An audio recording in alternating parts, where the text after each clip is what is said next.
Ako si Mark Lopez and my program is Pugad Vloggers, aired every Monday to Friday from 7 to 8 p.m. Sa Radyo Bandido, TV simulcast on DZRJ 8:10 a.m. Sa Sky Cable, Channel 224, TV Plus boxes, and on free-to-air TV. Also, sa facebook.com, DZRJ 8:10 a.m. and our official YouTube channel.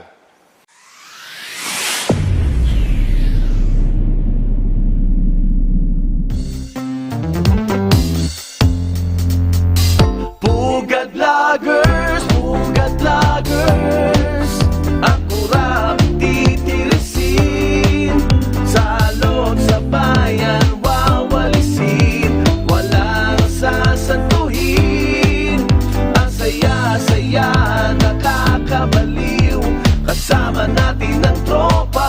Pugad Vloggers, Pugad Vloggers.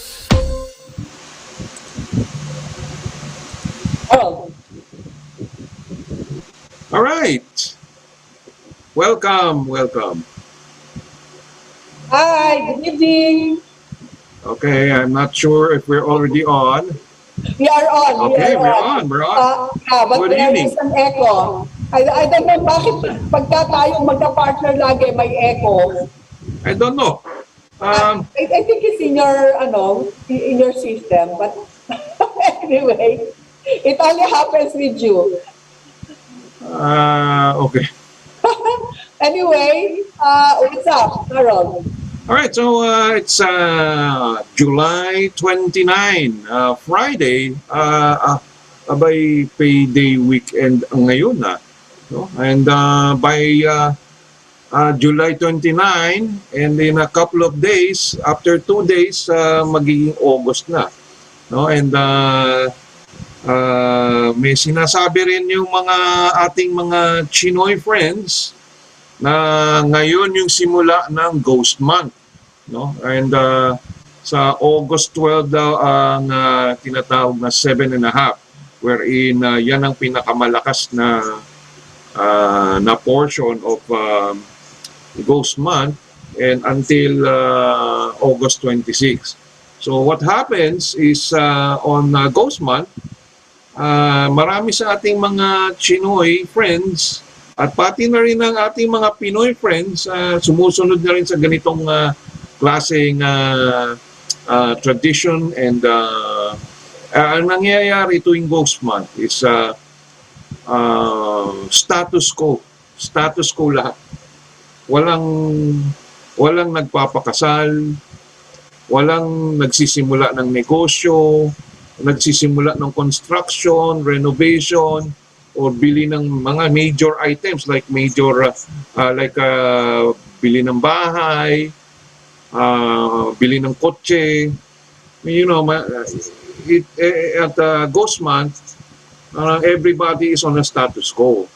So, yung Ghost Month talaga challenge din sa mga companies na who are into sales, no? So alam nila yun. So tuwing Ghost Month alam nila medyo hihina yung mga sales nila. So that's what happens on Ghost Month, no? The belief of this is because has its Buddhist roots, no? It's in the middle of the 7th month of the lunar calendar or Chinese lunar calendar.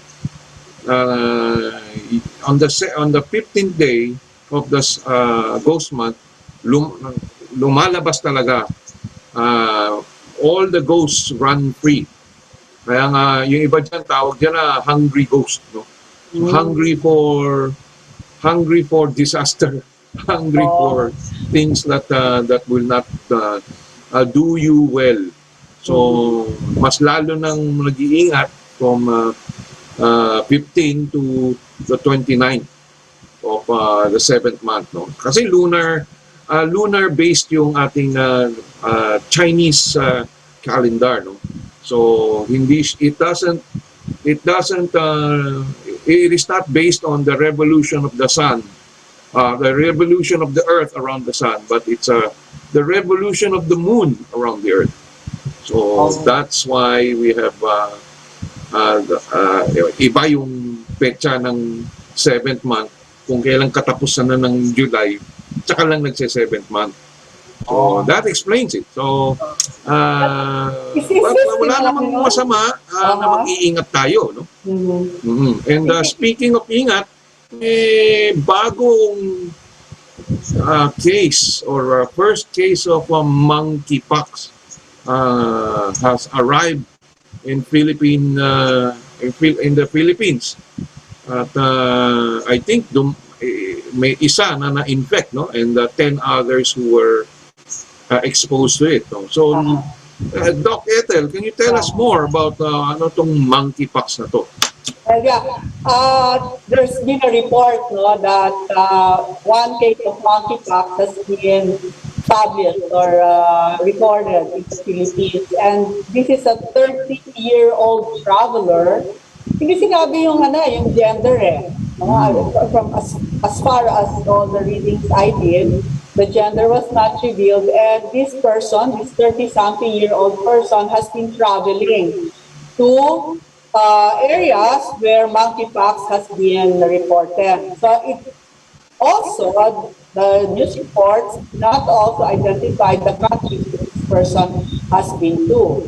Although we know that in Europe and also in the United States, there's an increase, there's a high incidence of monkeypox. In the United States, California, San Francisco, to be particular, has registered the highest number of monkeypox cases. But anyway, they said that this person has been quarantined and his 10 contacts have been identified and also underwent quarantine. But the person in this case has recovered already. Yon, a report ng ating Department of Health. Now, if people were going to ask about what monkeypox is, it is a virus. And as most viruses know, they are self-limiting. Ibig sabihin, hindi siya forever. Hindi siya forever. For a certain period of time, we are infected and then the patient heals. Ang average, the literature says that the average time that monkeypox infects a person is the disease. Ranges from 1 week to I think a month. So 1 month pwede magkaroon. It starts from the exposure, one week later, so the first incubation period, wala kang symptoms, you don't know if you have it, And then after several days, the earliest would be about 7 days, nagkakaroon ka ng fever, sore throat, cold, and cough, and then body ache, parang flu, no? And then after that, after what we call the prodrome, then several days later, you will have rashes. And the rashes are like that of chicken pox. It's a pox. So you will have red blisters, mostly on the face, central and tawag, and then very rarely on the extremities, face and chest. Yan. And then afterwards, these rashes, mga blisters yun parang ang chicken pox, they dry up and then cross. So you are infectious from the day that the rashes appear hanggang sa maglamig at saka siya mawala. So roughly about mga 3 weeks you are infectious. Okay, and I have a few questions, Doc Ethel. Itong monkeypox, will this cause scarring on your skin? It can. Just like chickenpox, it can. More so if, remember this is a viral infection, but on your skin, marami tayong bacteria also. So may potential to have bacterial infection on the rashes that are caused by a virus. So more so, pagka na-infect yan ng bacteria, then you can have more scarring. Okay, but you mentioned chickenpox, no? But ang pagkakaalam ko, once you have chickenpox, you're immune to chickenpox for life, no? At least perhaps 99% of the people I know. do not have chickenpox again. You, excuse me, you cannot have chicken pox again. But the virus of the chicken pox, we're talking about chicken pox, the common bulutong tubig, ha? The virus of the chicken pox, after you have healed, will stay in your body for a long period of time. No, it stays there, it's latent until you get older, you have immune deficiency or immunocompromised, bumaba ang resistensya mo, na-stress ka, nagkaroon ka ng malalang sakit, mga ganyan. You have immunosuppressive medications like steroids, mga ganyan, mahina ang katawan mo. Then this chickenpox virus that has been in your body for a long period of time can get reactivated. And they usually get reactivated. They stay on one part of your body, either left or right, and they are reactivated while on certain nerve. Okay, so the reactivation is manifested as bagong rashes, mukha rin siyang chickenpox, pero grupo-grupo siya, parang grapes, lying along a nerve. So that's what we call shingles or varicella zoster. So actually, chickenpox goes away. You will not have the chickenpox that's scattered all over the body, but you can have the latent residing in your body for a long period of time, reactivation, yun ang shingles or varicella zoster. No? Herpes zoster, shingles, ano pa ang mga tawag dyan? Culebra sa Tagalog. So that's your part 2 of chickenpox. Okay, but so is this monkeypox more similar to chickenpox or more similar to smallpox? More similar to smallpox. More similar to smallpox. Yes. So if But you get actually, we have eradicated smallpox already. No? So we are not immunizing against smallpox anymore. So because it's already eradicated, no? So but since this is similar to smallpox, do we have? Is there any way we can combat monkeypox by medication? There's no particular medication for monkeypox once you have it. The treatment for monkeypox is what we call supportive. If you have pain, if the rashes are painful, if you have fever, then you can give paracetamol or something for the pain. But for prevention, it is said that the vaccine for smallpox works against monkeypox. But where are we going to get the vaccine for smallpox right now? Because, we have not been vaccinated for smallpox, so I suppose there's not much that we can get unless they begin manufacturing again in a hurry. Is monkeypox is similar also in a way that when you get it, or if you get it, will you be immune to it for a lifetime? There's supposed to be immunity. There's supposed to be immunity for monkeypox. There's no recurrence. There are no records of recurrence. So far, no? Okay. So, just like measles, you don't get measles again. Chickenpox, the chickenpox that you know of, so you don't get it again.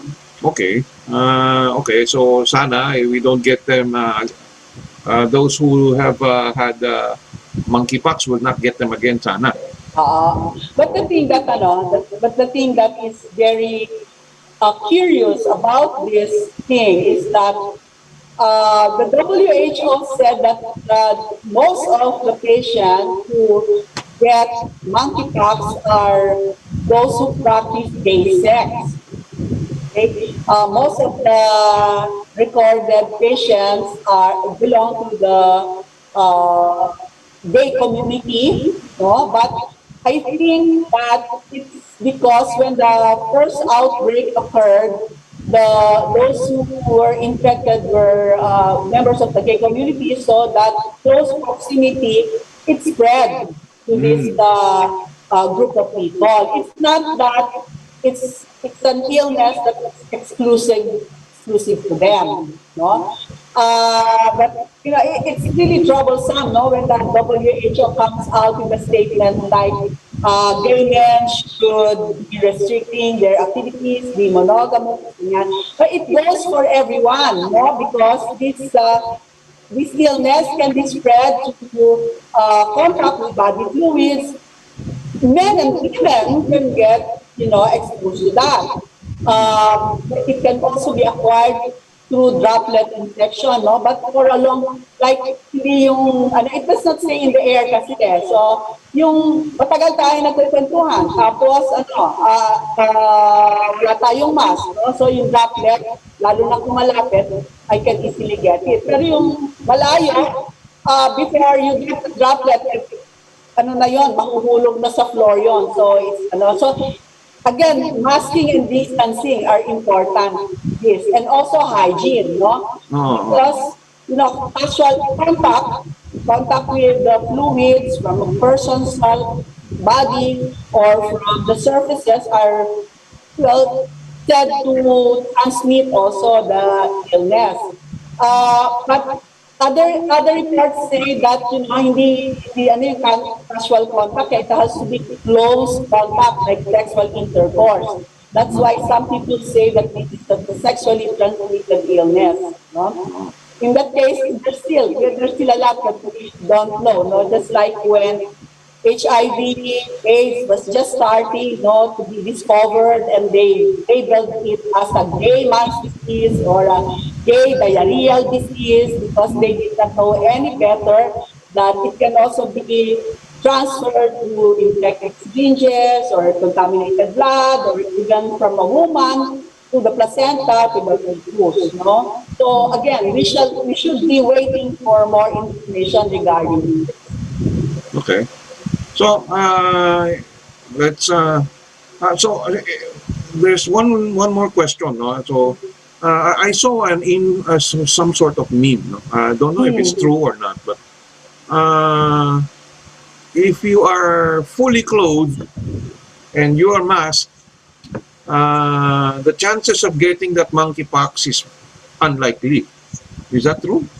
Well, of course, you are if you're fully clothed, especially if you're wearing a mask, and also if you are wearing the PPE, you cannot get it because how can you be exposed to body fluids and to droplets?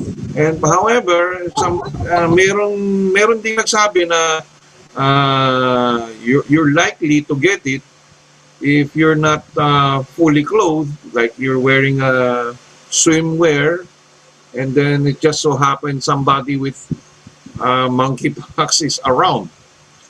So is that true? You need to be exposed to the body fluids and also from the fluids from the source, no, yung mga rashes, no, ng skin. Okay. Yan. So kung kayo ay nasalubong lang kayo, no, you won't get it. It's not like this Omicron, no, that is easily contagious, or measles that is easily contagious. This one is close body proximity, skin-to-skin contact, especially on the areas that have the source, no, and body fluids. All right. So okay, I'm not seeing if there's anybody.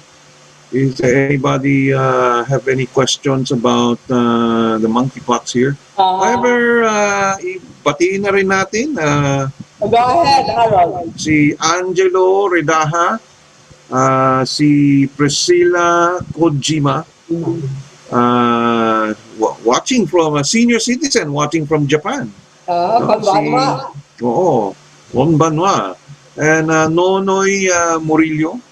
Also, si Zepi Zabala, who is watching, and so far, ayun pa lang, wala naman yatang nagtanong tungkol sa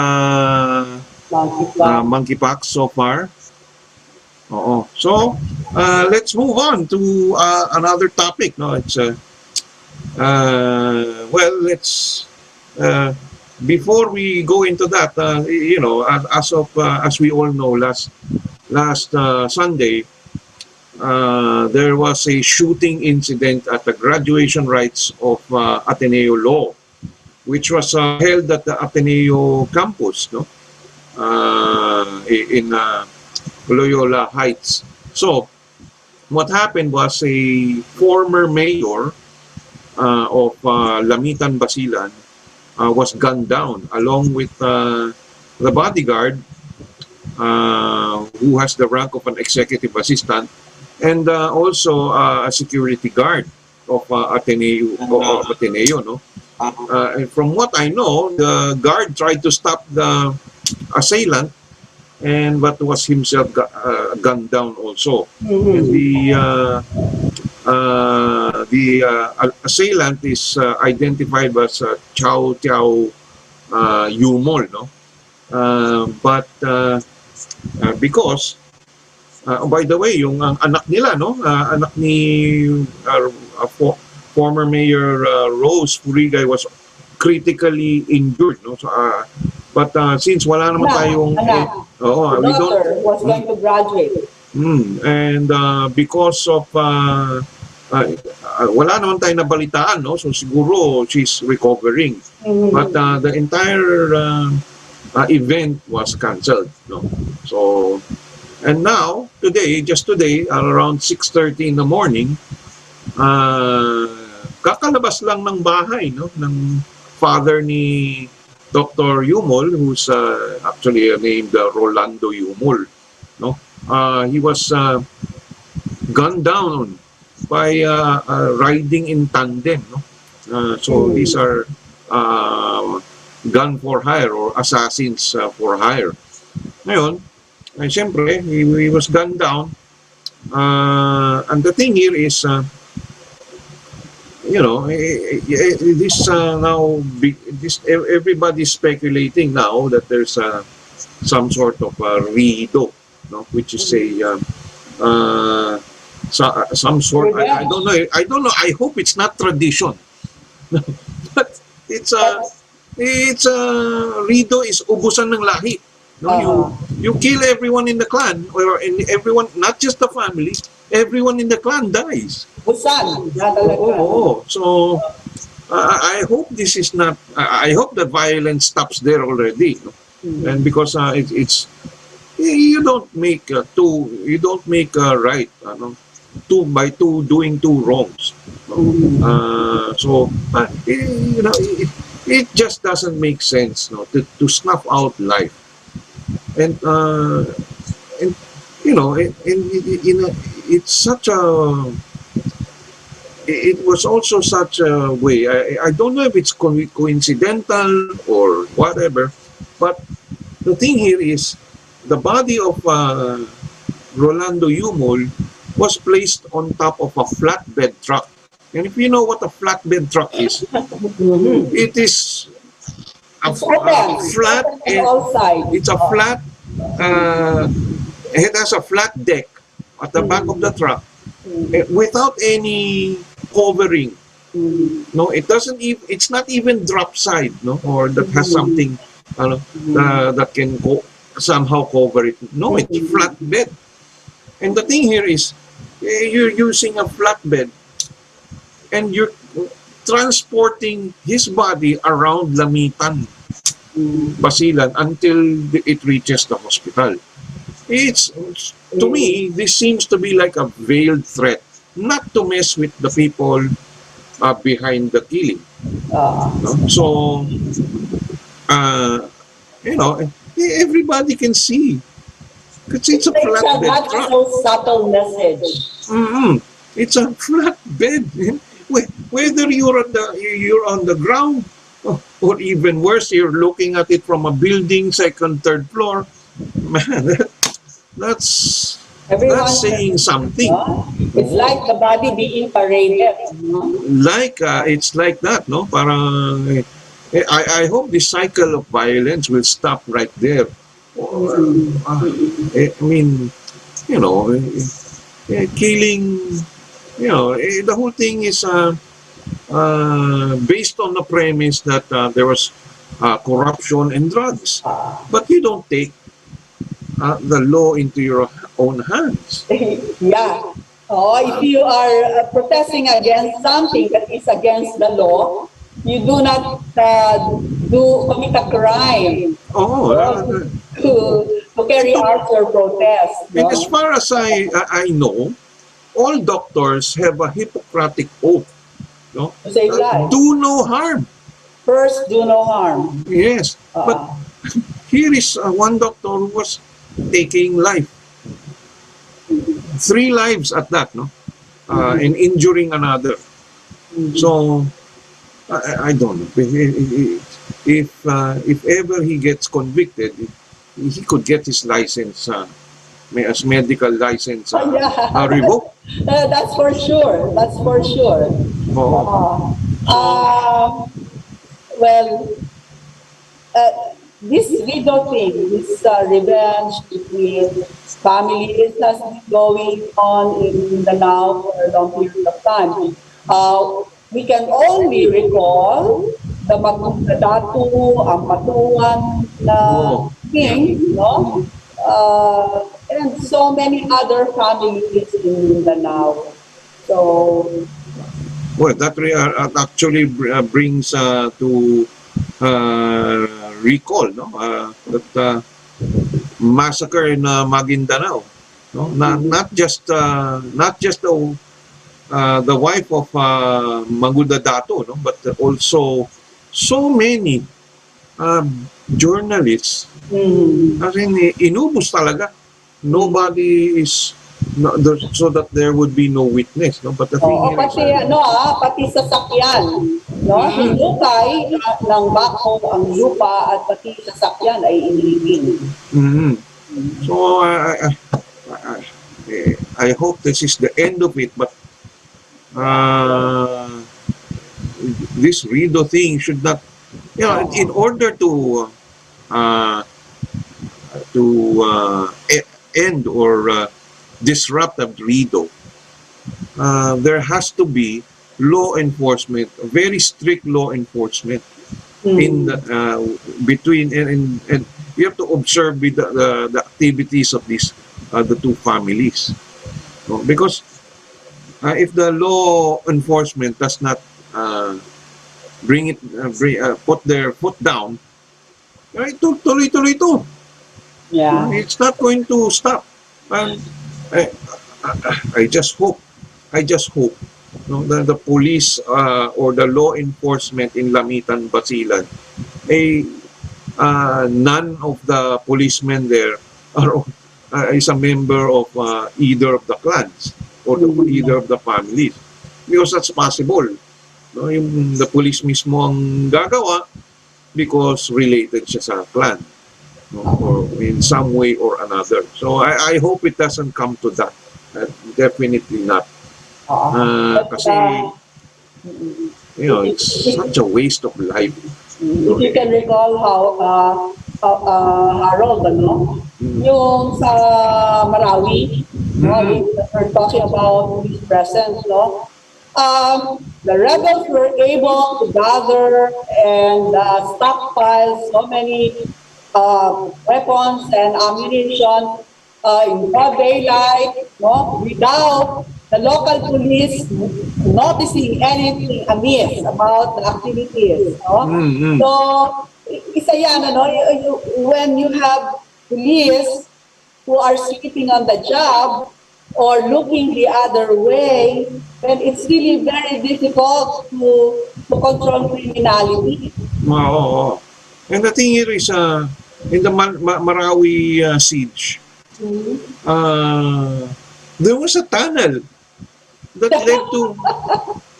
led to one of the mosques. Yeah, how can you build a tunnel without anyone noticing it? Unless you've been watching Breaking Bad or those television shows that where you create tunnel from Mexico to America without anyone noticing it.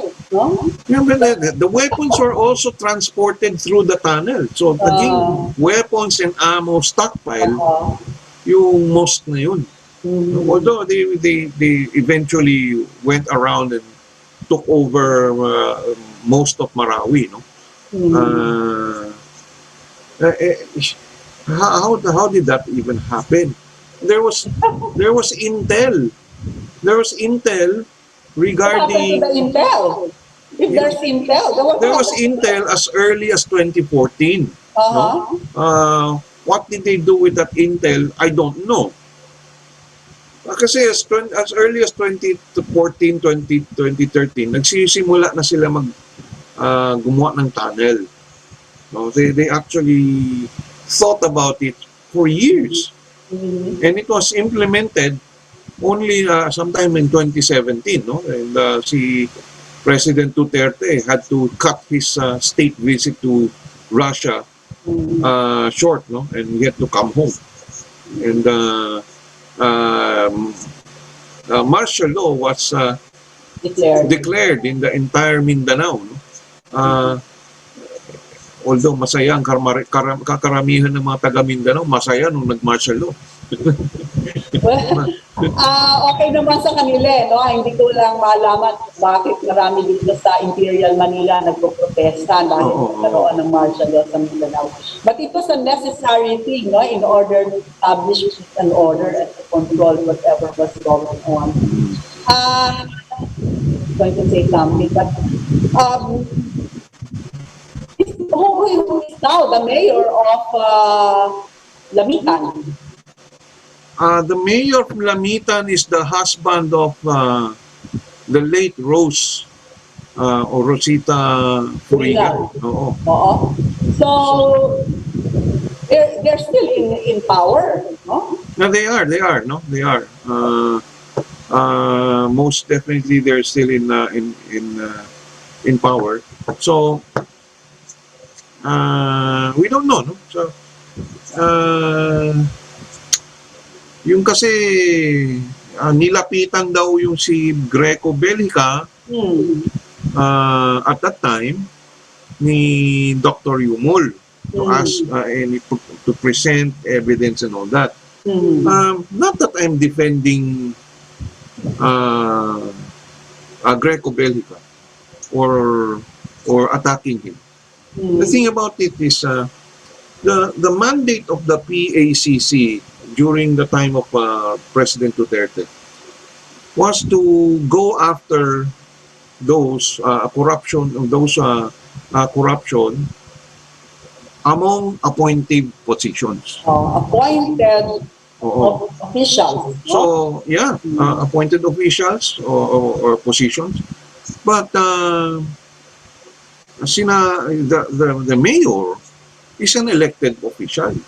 They are, yeah, they are outside the ambit of the... If he ever became a parang mediator between the both, he should not be doing that as PACC because elected position nga yung mayor. So I don't know, maybe he was trying to help Dr. Yumol. He was actually stepping out of his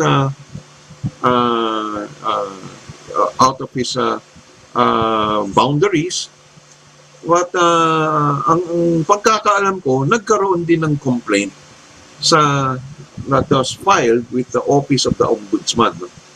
And remember, we have an ombudsman for Mindanao or Bismin, and an ombudsman for Luzon. Bago umabot sa mismong ombudsman na si Samuel Martires, no? whose term ends in 2025, by the way. So kasi he got in there sometime 2018. No? Now so the question is 2019 pa pala na i-file yung complaint sa ombudsman. And it's 2022. Iba na yung presidente. So what has happened to that complaint? We don't know. I have no idea. So yun lang but it's worth looking into. Why did it not? Why was there or just take 3 years and or still no result. Yun lang. No? So, It seems that Dr. Yumol was really very sure about his accusation, no? And he says that because of the case that he filed, he has been harassed, no? That's his claim, and there were several attempts on his life. So, looked like he was frustrated, he was very frustrated, and he was at the same time afraid for his own life. So that ang kanyang solusyon na nakita ay walang iba kundi ang unahan, no, na to harm the people who he thought were harassing him. however, it doesn't justify It's not justified. It's not justified. taking 3 lives, no, and injuring another. But you know, whoever among you who feels he is a hero, I don't agree with that. He's no hero. He took life, and there's absolutely no justification for you taking the law in your hands, as well as taking a gun in your hand and shooting somebody right there. And although magtataka ka rin, no, how did an armed guy get inside Ateneo campus? So that's another question. Paano siya nakapasok? Did he have help? Or was he able to find a loophole in the security?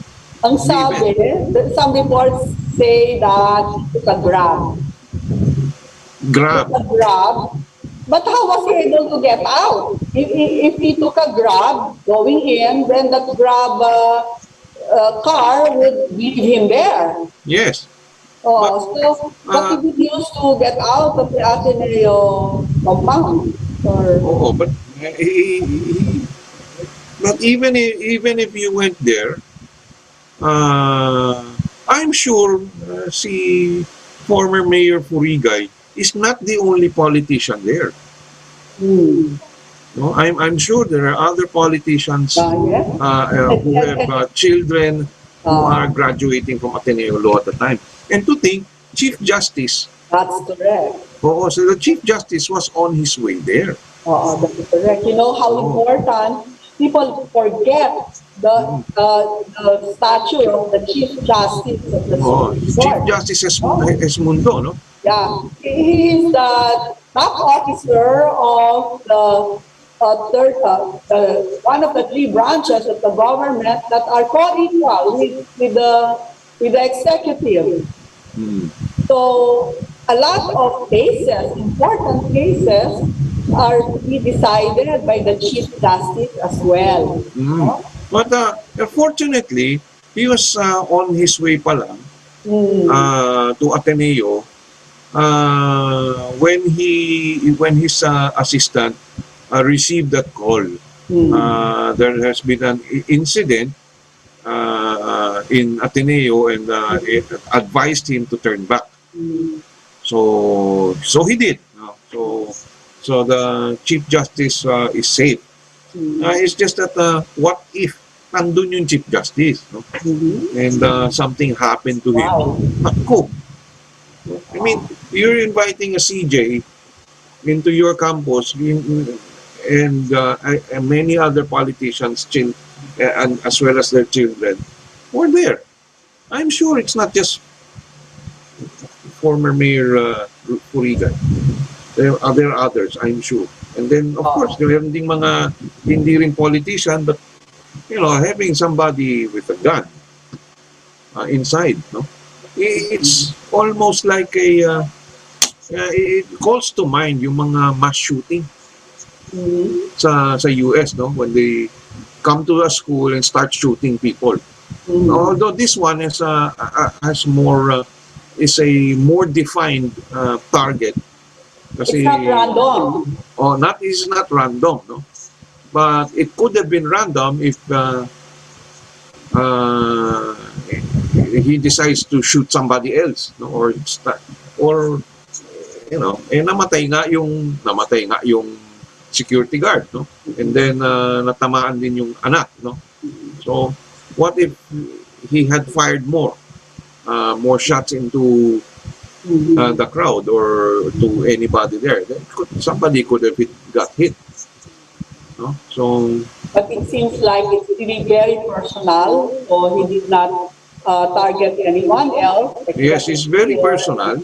Yeah, But- and but- it just so happened that the guards obstructed his path, Hmm. so he had to get away. But the circumstances around how he escaped, have not been really elucidated. No? So, how was he caught? Have you read anything about that? Actually, when they got in the area, he started it's point blank. Nalapitan niya si Furigay. Yeah. Siyempre, yung bodyguard will try to protect his employer. Pero siyempre bodyguard, tatamaan talaga rin siya. And because What was his weapon? it's a gun, It's a big gun. it's a handgun. It's a handgun, so he was able to conceal it. Yes, he is able to And he conceal it. was able to draw it quick enough to target his victims. Oo, he was able to draw. He was able to get near. Oo. So that speaks volumes on the. What was he wearing? How Kasi, secret? where do you keep your gun? Because when he was caught, he was wearing a t-shirt. I don't know. Your gun on your body. Kasi it could have been, it could be in his back na hindi naman napansin ng security. Kasi you can conceal a gun from your back.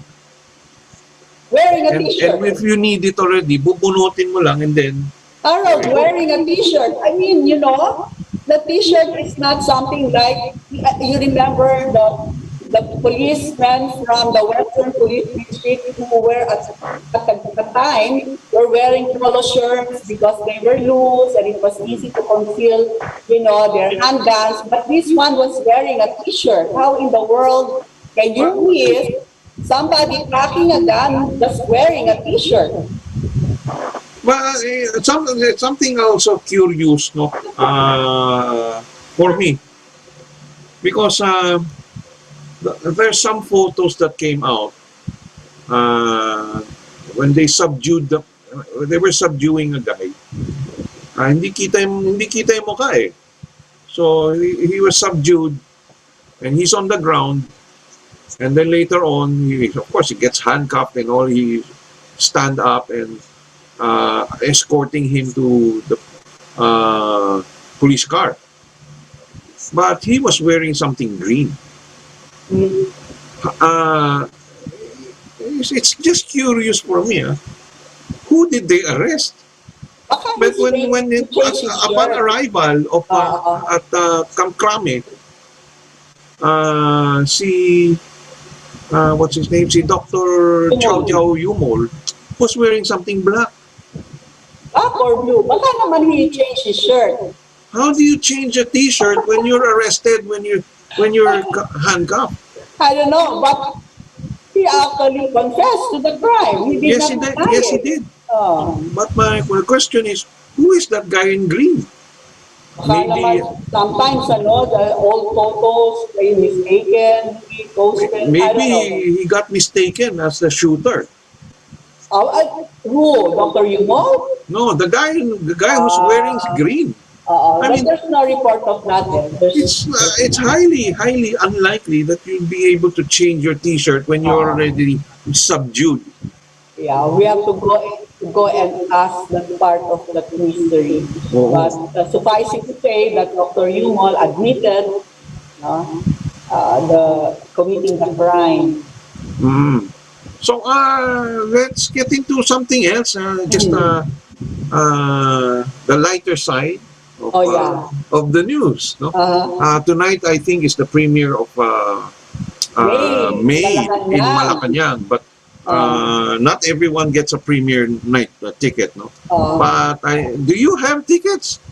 Actually, I do. I have at least 50 tickets with me, and I think it's time that we give them away to our lucky viewers. Okay. Ano ba ang ano? Let's have a contest. Magtanong ka ng isang question, Harold, and the first one who gets the correct answer will get 5. 1, 2, 3, 4, 5 tickets to Alright. to watch Made in Malacanang. Doc Ethel is giving away 5 tickets to 5 tickets. Made in Malacanang. Kasi hindi naman po pwedeng isang ticket lang bibigay natin. Nobody watch. It's not fun watching. An entire family can actually watch that. Entire family. Oo. Right ticket. Or a barkada, no? Mm-hmm. So, what will they do? What will our viewers do to get those tickets, to win those tickets? The first one to answer the question will get 5 tickets. And what tickets might that be? These are for August 3?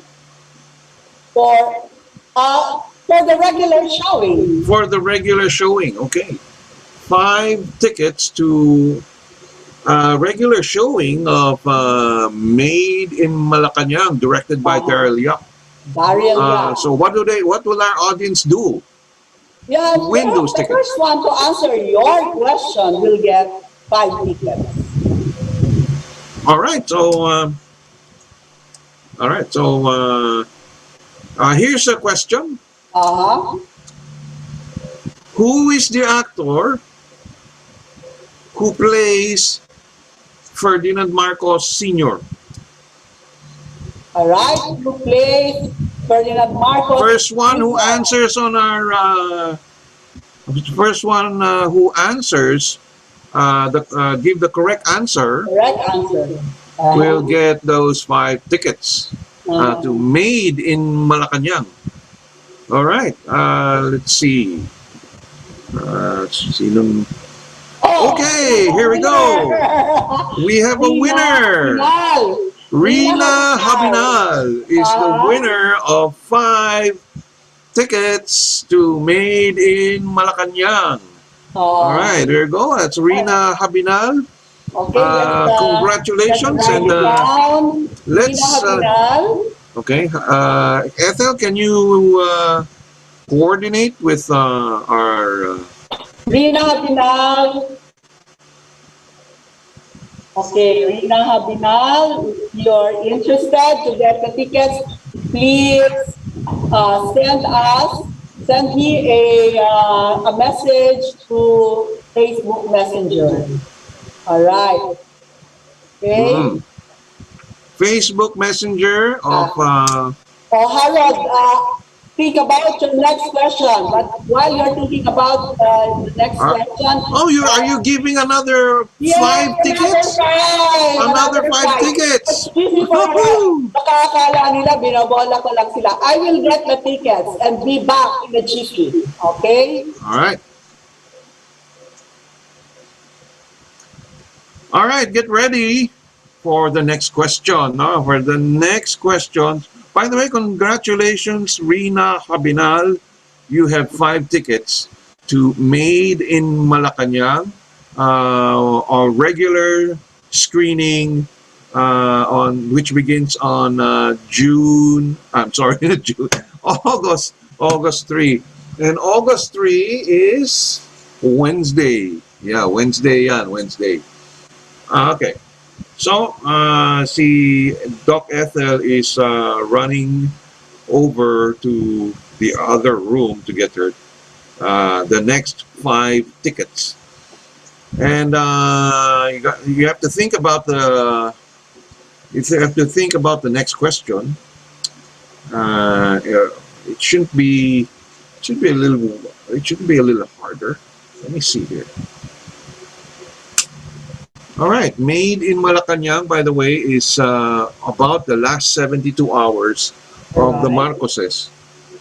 in Malacanang during that fateful days of 1986. There you go.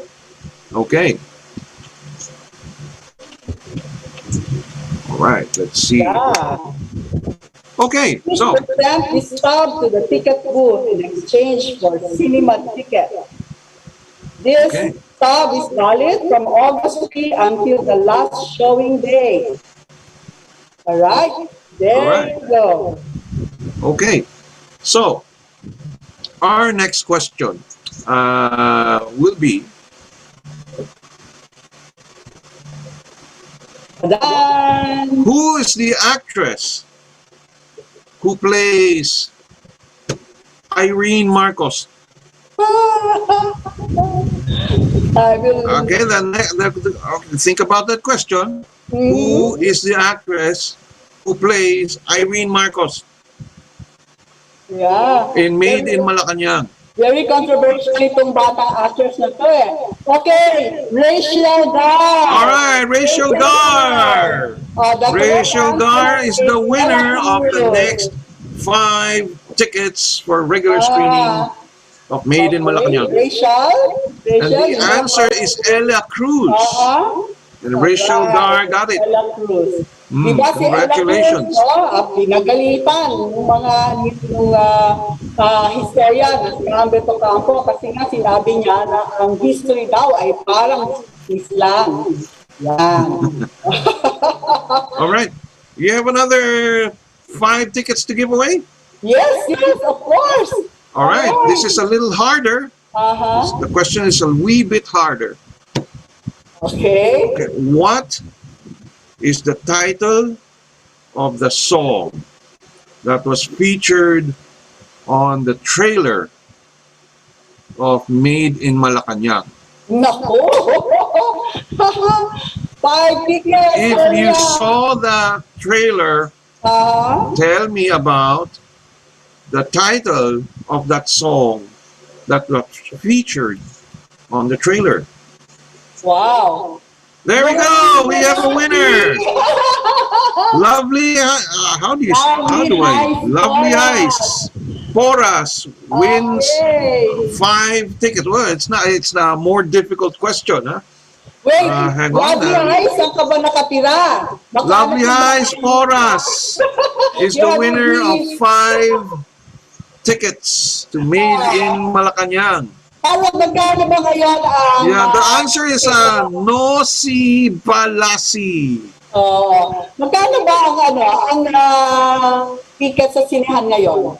Mga Ay, kaibigan, magkano? It's more like 300 pesos, maybe 350. Okay. At mga kaibigan, sana naman nasa Metro Manila kayo, wala kayo sa Bulacan or sa Hong Kong or sa Visayas. Because the ticket has to be delivered to you right away. Oo. And by the way, I'm not sure kung ano yung mga sinehan na meron na sa ticket. Are these tickets to any cinema that is showing it?